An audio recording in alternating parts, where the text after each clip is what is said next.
Patna high court का जैसे ही एक ऐतिहासिक फैसला आता है सभी लोग चौंक जाते हैं। यानी ये जो फैसला है ये खतियान में सुधार की लड़ाई को लेकर है। यानी एक व्यक्ति का जो है यानी जमीन का खतियान ही गड़बड़ा गया है। ये जमीन है और इस जमीन का जो कागजात तैयार हुआ, जमीन का जो खतियान तैयार हुआ, इस खतियान में जो है गड़बड़ी हो गया। अब इसको सुधारने की जरूरत है। अब यहाँ पर मामला हाईकोर्ट तक पहुंच गया और हाईकोर्ट ने एक ऐसा फैसला सुनाया कि सभी लोग चौंक गए। आखिर ऐसा क्या हो गया? खतियान में गलत दर्ज हो गया है। यह हमारी जमीन है। अरे ये हमारे पूर्वज की जमीन है, ये हमारे दादा परदादा की जमीन है। अब ये खतियान दूसरे के नाम से कैसे खुल गया? ये कौन गलती कर दिया? जब मेरे पास कागजात है, मेरे पास डॉक्यूमेंट है, तो मेरे जमीन का खतियान दूसरे के नाम से क्यों? किस आधार पर? कौन गलती किया है? इसमें किसकी गलती है? क्या सरकार के अधिकारी की गलती है? आखिर इन सभी विवाद को लेकर यानी हाईकोर्ट ने जो फैसला सुनाया, उस फैसले को अगर आप जानेंगे तो आप भी हैरान रहेंगे। बहुत साल पहले की बात है। दीप नारायण सिंह और उनके परिवार की जमीन थी, लेकिन जब नया खतियान जमीन का रिकॉर्ड बना तो उसमें गलती से मोहम्मद हसन और उसके परिवार का नाम दर्ज हो गया। अरे किसी को टेंशन हो जाएगा। दीप नारायण बोले ये तो हमारी पुश्तैनी जमीन है, इसमें इनका नाम कैसे आ गया? जांच करने पर पता चला कि 1952 में एक पुराना बिक्री बिलेख यानी सेल डीड दर्ज हुआ था। यानी जमीन का केवाला जो है ना कोई करवाया था। तो जमीन का जो केवाला है उसमें क्या होता है कि ये कागजात है। अब उस कागजात में जो जमीन का यहाँ पर खाता मेंशन है, जमीन का जो खेसरा मेंशन है, यानी पहले लोग जो जमीन खरीदे, केवाला खरीदे, उनके नाम से केवाला के आधार पर जमीन का नया खतियान बना। लेकिन अभी यहाँ पर क्या हुआ कि ये जो पुराना बिक्री बिलेख है ना वो दर्ज हुआ था, जिस पर सवाल उठ रहे थे। यानी इस पर एक जो सवाल उठ रहा है कि इसमें जो मेंशन है ना ये एक तरह से जो है गलत है। यानी अभी गलत तरीके से जो है खतियान में दर्ज कर दिया है। ये मेरे खतियान में जो है ना एक तरह से ये त्रुटि हुई है। इस व्यक्ति का जो खतियान बनाया ये मेरा प्लॉट है, मेरे प्लॉट को, मेरी जमीन को वहां पर जो है वो दर्ज कर दिया गया है। आखिरकार जब ये जो है ये गड़बड़ी किसकी है? आखिरकार मामला जो है आगे बढ़ता गया। यानी आपके साथ भी ऐसा समस्या उत्पन्न होता होगा कि जमीन है, जमीन देखे होंगे कि ये जमीन है, अब ये जमीन का खतियान में किसी और का नाम हो गया, जबकि जमीन का पुराना जो खतियान है वो आपके पास मौजूद है। जब पुराना खतियान आपके पास मौजूद है तो नया दूसरे के नाम से कैसे हो गया? ये कैसे संभव है कि दूसरे के नाम से नया जो है वो बन जाएगा? ये किसकी गलती है?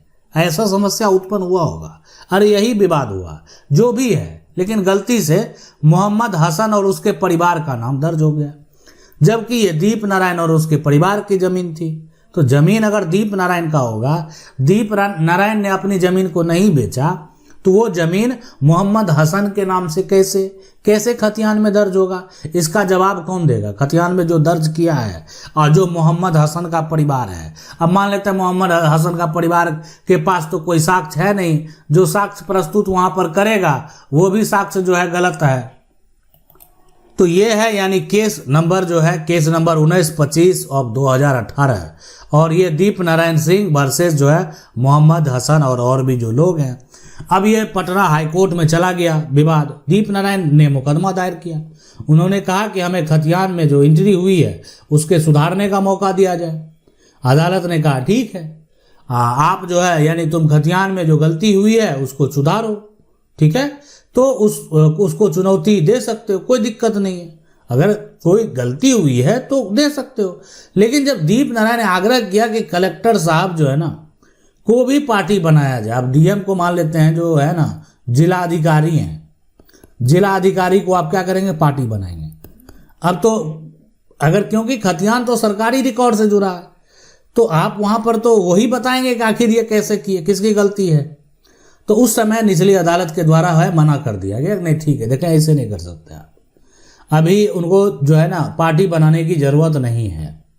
यानी साफ साफ ये कहा गया कि अभी कलेक्टर को जोड़ने की ज़रूरत नहीं है, आप आगे का प्रक्रिया जो भी हो। लेकिन अब ये मामला जो है ना कहाँ जो है ये खत्म होने वाला, तब किसी का ज़मीन का खतियान गड़बड़ा गया है। यानी आप ये विवाद का कारण समझ गए होंगे। यानी आपके दादा परदादा की ज़मीन है और ज़मीन का अगर जो खतियान है उसको सुधारने की बात हो रही है, तो आपके जो खतियान है ना उसमें अगर त्रुटि हुई है तो उस खतियान में आप भी सुधार करवा सकते हैं। और यही जो है यहाँ पर दीप नारायण जो है उनका समस्या था, उनके खतियान में भी यही हुआ, जो उनके खतियान में गलत जो है वो दर्ज हो गया। अब यानी 23 जनवरी 2024 का ये पटना हाई कोर्ट का जजमेंट है, फैसला है। अब दीप नारायण कहाँ हार मानने वाले थे। देखिए हार तो आप उसी दिन जो है ना जाएंगे जिस दिन आप अपने सुधार के लिए आगे नहीं बढ़ेंगे। तो दीप नारायण को जो है उनको एक तरह से लग रहा था कि उन्हें इंसाफ मिलेगा, तो दीप नारायण हार मानने वाले भी नहीं थे। वो पटना हाई कोर्ट पहुंचे और बोले, माय लॉर्ड, बिना कलेक्टर को पार्टी बनाए ये मुकदमा अधूरा है। यानी उनसे पूछा जाएगा, उनसे एक तरह से कलेक्टर से जो है बहुत सारे सवाल किए जाएंगे। आखिरकार आपके जो है एक तरह से जो सर्वे के अधिकारी थे उस समय, सरकारी जो कर्मचारी थे, उनसे ये गलती कैसे हुई, ताकि स्पष्ट जानकारी प्राप्त हो सके। अगर खतियान रिकॉर्ड गलत है तो सरकारी अधिकारी को शामिल करने की जरूरत है।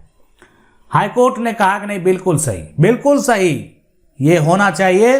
खतियान सरकार के रिकॉर्ड से बनता है, कलेक्टर को शामिल किए बिना इस विवाद का सही निपटारा नहीं हो सकता, ये हाईकोर्ट का जो है कहना है। तो यानी ये जजमेंट से, ये फैसले से क्या सबक लिए? सबक लेना भी बेहद जरूरी है। और सबक ये मिला कि अगर जो आपके जमीन का खतियान है और खतियान में अगर खतियान का जो रिकॉर्ड है ना, वो रिकॉर्ड में सारा कुछ गलत चढ़ गया है, गलत आ गया और आज तक आप सुधार नहीं करवा पाए, बहुत लोगों के साथ समस्या है। उनका जमीन का खतियान जो है वो राज्य सरकार के नाम से ही बन गया है। अब वो लोग जो है बहुत लोग उपयोग कर रहे हैं, बहुत लोगों का जमीन चला गया, आज भी वो ध्यान नहीं दे रहे हैं। बहुत लोगों का जमीन दूसरे के नाम से सर्वे हो गया, दूसरा व्यक्ति जाकर दखल कर लिया। अब ऐसा सिचुएशन, ऐसा कंडीशन में आखिरकार क्या होगा?